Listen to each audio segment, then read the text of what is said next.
Pregação, como já foi falado, o título da nossa pregação é Paz com Deus. Paz com Deus.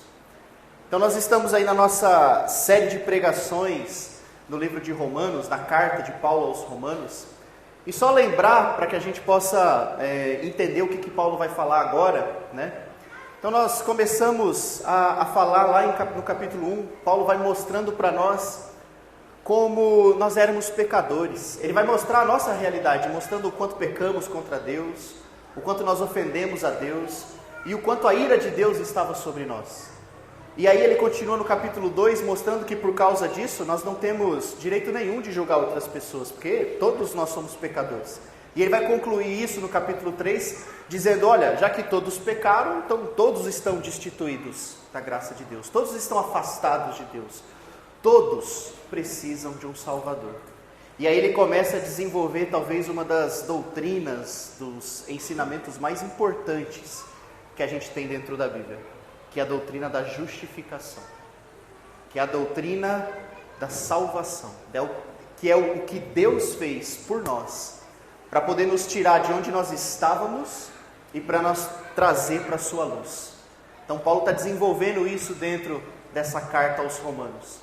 E ele vai mostrar nos capítulos anteriores que isso não é obra nossa, que nós não temos mérito nenhum nisso, que tudo isso é obra de Deus. Então Deus nos amou tanto, Deus demonstrou tanto amor por nós, que Ele enviou Jesus Cristo para morrer na cruz, por mim e por você, que Ele pagou os pecados na cruz por nós, que naquela cruz Ele estava levando a nossa punição, e isso não tem mérito nenhum nosso. O que Deus espera de nós? Fé. Creia no Evangelho, se arrependa dos seus pecados, né? Confesse Jesus como seu Senhor e Salvador, seja batizado. Ele vai falar aí sobre batismo nos próximos capítulos também.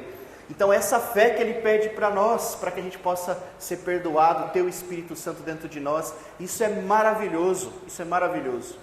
E agora no capítulo 5, continuando essa ideia para falar da importância da justificação, Paulo vai trazer agora no capítulo 5 os benefícios de estar desfrutando desse relacionamento com Deus.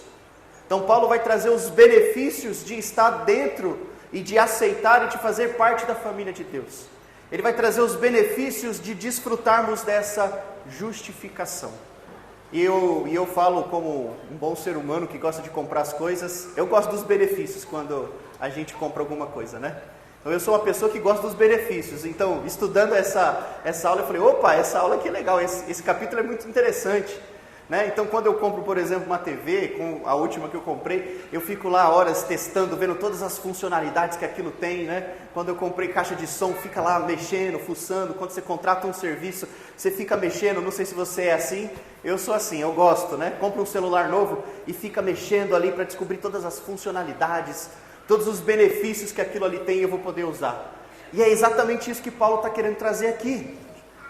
Dentro desse contexto espiritual, ele quer mostrar para nós os benefícios que nós temos por desfrutar da justificação dada por Jesus, que é a sua obra na cruz. Então olha só que coisa maravilhosa. Então vamos ver juntos quais são esses benefícios que nós podemos ter na nossa vida, vivendo esse relacionamento com Deus. Então eu quero reler com você primeiramente os 2 primeiros versículos, e aqui já vamos ter aí 3 benefícios muito interessantes. Eu quero ler o versículo 1 e 2 agora, releia comigo. Paulo começa dizendo, tendo sido, pois, justificados pela fé, temos paz com Deus, por nosso Senhor Jesus Cristo. Aí no verso 2 ele diz, por meio de quem obtivemos acesso pela fé a esta graça, na qual agora estamos firmes e nos gloriamos na esperança da glória de Deus. Então olha só que versos poderosos. A gente podia ficar na pregação só nesses 3 versículos aqui. Então Paulo vai trazer 3 benefícios. Um benefício olhando para o nosso passado, né? Um benefício olhando para o nosso presente e um benefício olhando para o nosso futuro. Primeiro benefício, olhando para o nosso passado, Paulo vai dizer que fomos justificados pela fé, para termos paz com Deus. Esse é o primeiro benefício.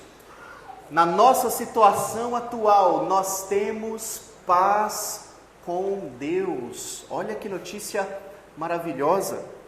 E entenda que a paz com Deus não é algo que eu e você conquistamos. A paz com Deus foi algo que foi dado para nós como um presente.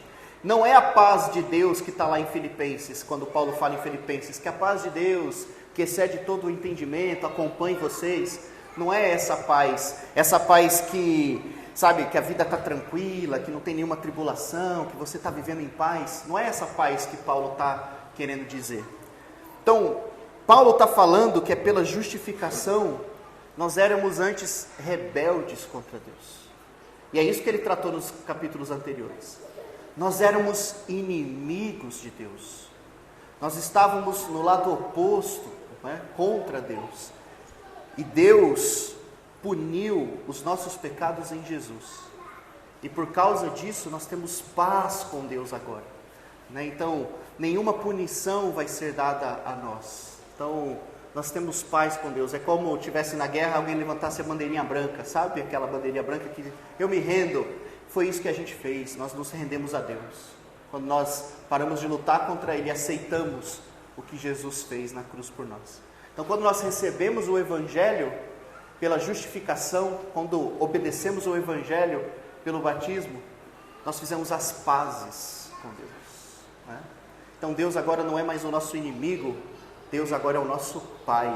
Então, olha que notícia maravilhosa, olha que benefício maravilhoso. Nós podemos olhar para o passado nas nossas vidas e ver todos os nossos pecados, toda a nossa maldade, tudo isso foi perdoado, tudo isso foi justificado por causa de Cristo.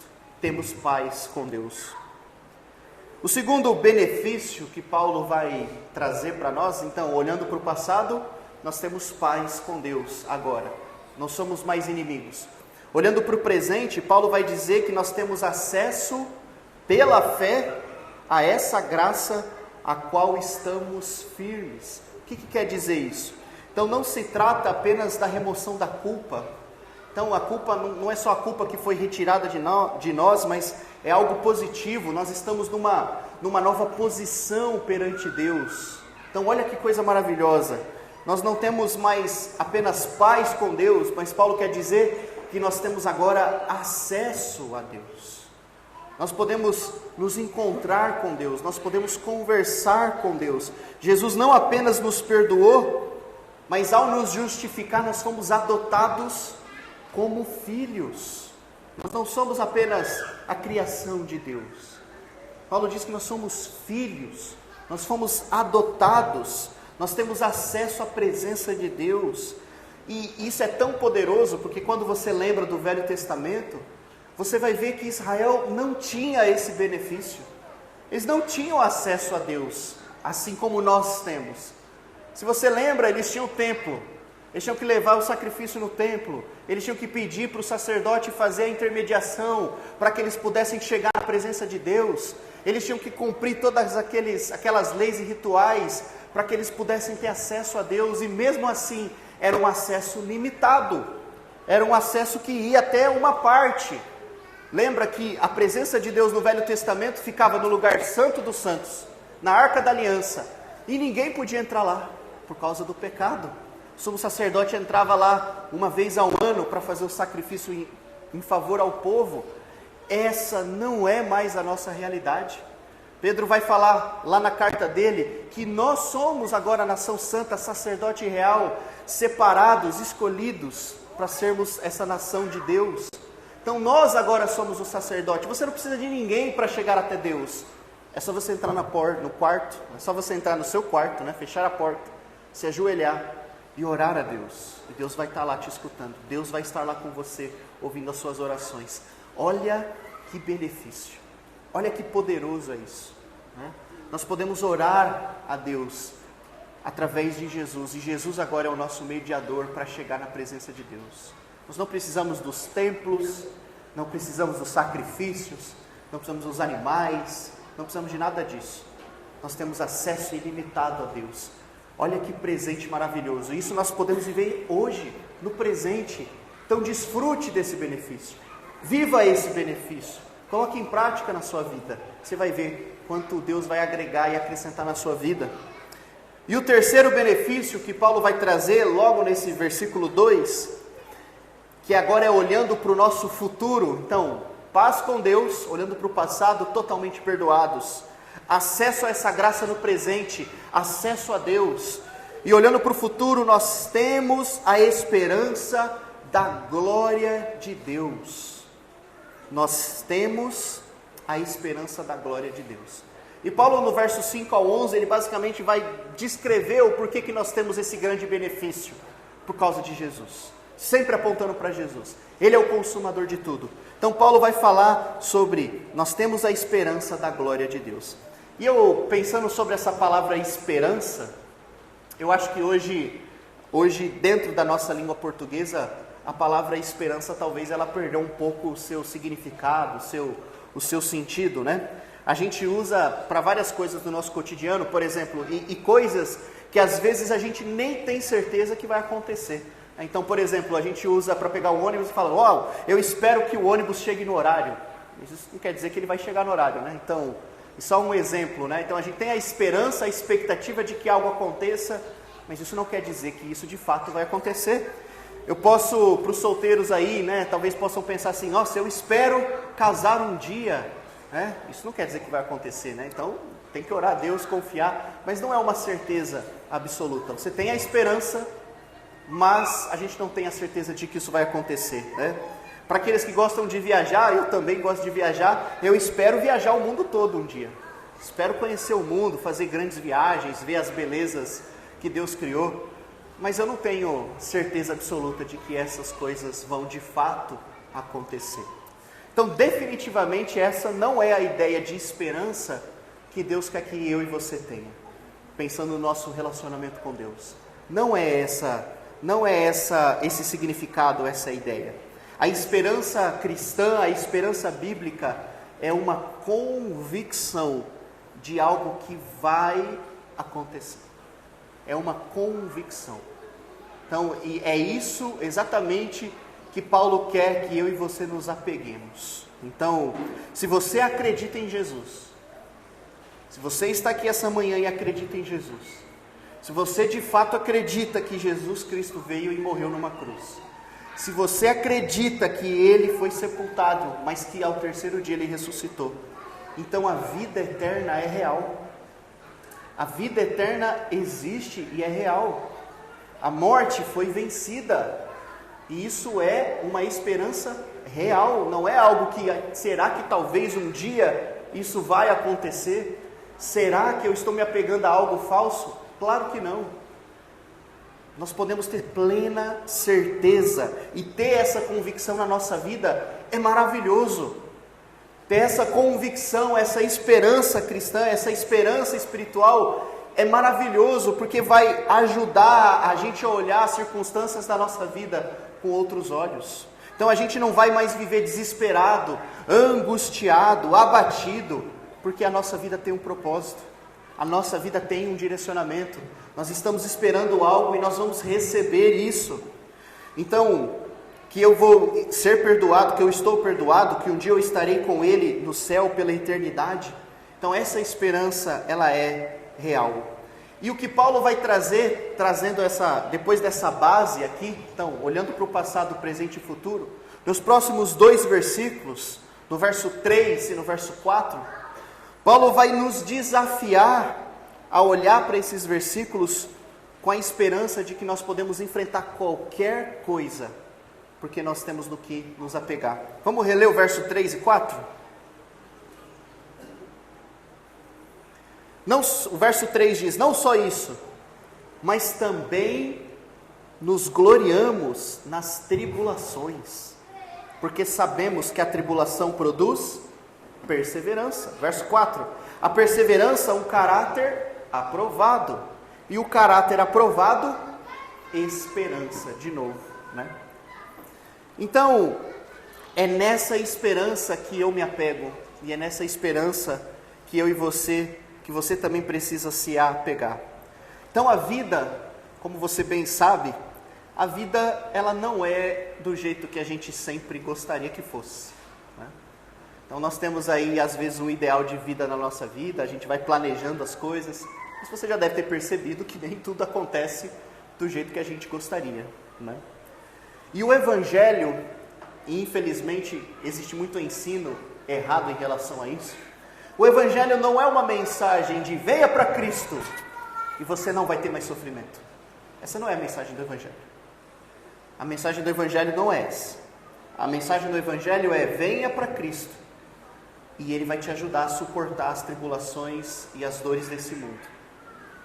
Então, durante a nossa curta passagem nesse mundo, você sabe disso, nós vamos enfrentar dor, nós vamos enfrentar sofrimento, nós vamos enfrentar distrações, nós vamos enfrentar problemas, né? Mas o que Paulo está querendo nos encorajar é que mesmo enfrentando todas essas coisas, é possível encontrar satisfação, é possível encontrar esperança, é possível encontrar consolo e conforto na presença de Deus. E ele vai falar 3 coisas aqui do porquê essas tribulações são positivas para a nossa vida. 3 coisas, preste bem atenção.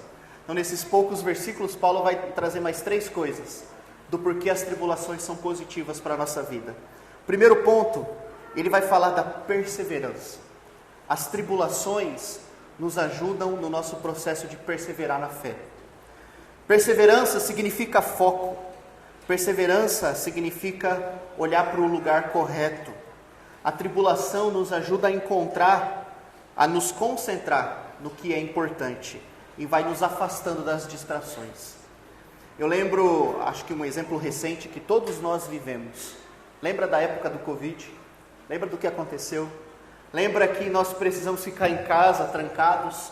Lembra que nós fomos impedidos de ter comunhão?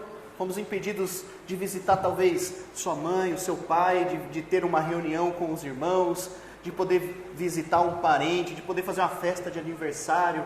Então olha só quantas coisas a gente perdeu.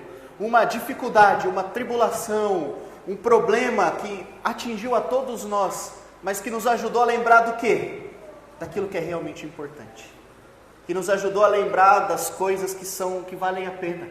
A nos lembrar que a comunhão era maravilhosa, dizer, puxa, que saudade de acordar cedo no domingo de manhã para estar com os irmãos. Puxa, que saudade de estar no ensaio de louvor com o pessoal e poder cantar a Deus.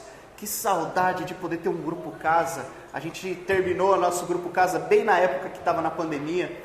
Puxa, que saudade de estar com os irmãos na segunda-feira reunidos e poder conversar com eles, poder ter comunhão com eles.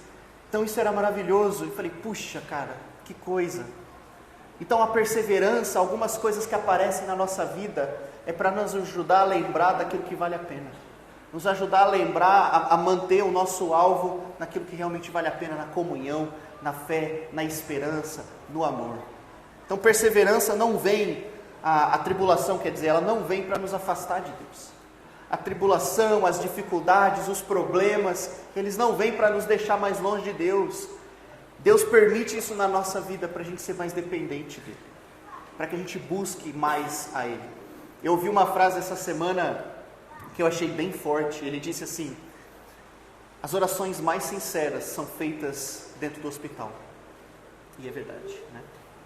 É nesses momentos em que as orações sinceras são feitas, que o clamor, né, pela vida. E é exatamente essa a ideia.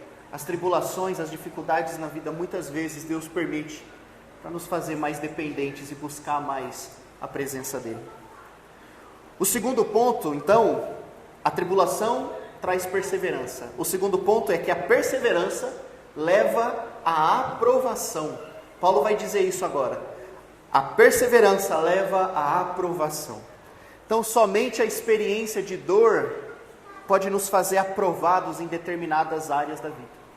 Então, somente quando a gente passa por algumas circunstâncias da vida, isso vai trazer para nós maturidade, força espiritual, para poder ajudar o nosso irmão do lado. Não é? E é interessante essa ideia, né? Porque nós precisamos crescer e amadurecer.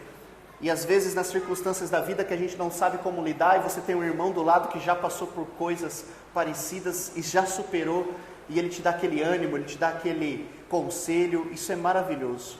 Então a tribulação nos ajuda na nossa comunhão também, para sermos mais dependentes uns dos outros, para nos ajudar na nossa trajetória de fé. E por fim, o terceiro ponto é que a tribulação nos ajuda de novo, na palavrinha-chave que nós falamos no bloco anterior, esperança. A tribulação nos ajuda a termos mais esperança. Olha só que frase interessante. A tribulação retira de nós fontes rivais de confiança e esperança.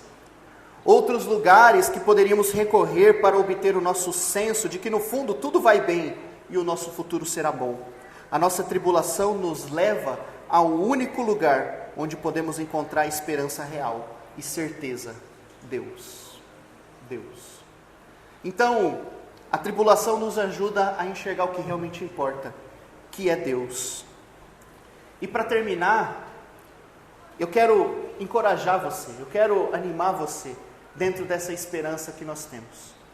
Entendendo que nem tudo sai do jeito que nós queremos, mas eu quero que você saiba que independente daquilo que você está passando, estando em Cristo, você já venceu. E essa é a mensagem que Paulo quer nos trazer aqui. Como vocês bem sabem, nós estamos pedindo aí constantemente nos grupos de oração. Nós temos irmãos aqui que estão passando lutas na área da saúde severa. Nós temos irmãos aqui enfrentando câncer. Nós temos irmãos aqui agora internados em hospital, né, na sua luta contra essa doença. Nós tivemos aí o irmão Jonas que fez cirurgia na semana passada, está em recuperação. Mas a esperança é que não importa o que aconteça, não importa o resultado disso. Esses irmãos já venceram. É nisso que nós precisamos nos apegar. É nisso que nós precisamos lembrar. É essa esperança real. Não é sobre ganhar ou perder. Então, se eu morrer eu perdi, se eu fui curado eu venci. Não é isso. Estando em Cristo, esses irmãos já venceram. Independente do resultado, independente do que aconteça, eles já venceram. E é isso que Paulo está querendo incentivar a nós. Se você está passando problemas na sua vida, problemas no seu trabalho, estando em Cristo, você já venceu. Não importa as tribulações. Isso vai te fortalecer. Continue orando. Continue pedindo intercessão aos irmãos para continuar orando em favor de você. E você vai ver que as coisas vão se acertar. Então nós já vencemos isso. Nós olhamos para o mundo político, esse momento político, confesso que pessoalmente me causa um pouco de revolta, né? Justamente por ver tantas injustiças que vão causando, né? e vão acontecendo. Então nós olhamos para a política, ficamos desanimados, olhamos para o mundo, guerras a todos os lugares, mas aqueles que estão em Cristo já venceram. Não importa o resultado disso, não importa quem vence a eleição, não importa a guerra que vai acontecer, se nós estamos em Cristo, nós já somos mais que vencedores. Se apegue nessa esperança, se apegue nessa mensagem, se apegue a tudo isso, e você vai ver que as tribulações não vão sumir, mas você vai ter paz com Deus. Você vai ter paz com Deus, porque você sabe que como nós vamos caminhando rumo à eternidade. E na passagem que foi lida, acho que na ceia pelo Zanata, né? Então, Deus está preparando algo maravilhoso para nós. Olhos nenhum viram, nem ouvidos ouviram o que Deus tem preparado para cada um de nós. Essa recompensa que é a vida eterna. Então ajuste o prumo, ajuste aí o seu prumo da sua vida. Olhe para a cruz, né? E você vai ver que é de lá que nós vamos tirar toda a força necessária para superar tudo que vai passar na nossa vida. Então pense nisso, medite nisso. Esse é um dos grandes benefícios da doutrina da justificação. Nós já vencemos, porque Ele venceu. Então, o nosso mérito vem da cruz de Cristo, do que Ele fez. Se apegue, permaneça firme. Vamos desfrutar dessa caminhada até o dia da eternidade, quando essa reunião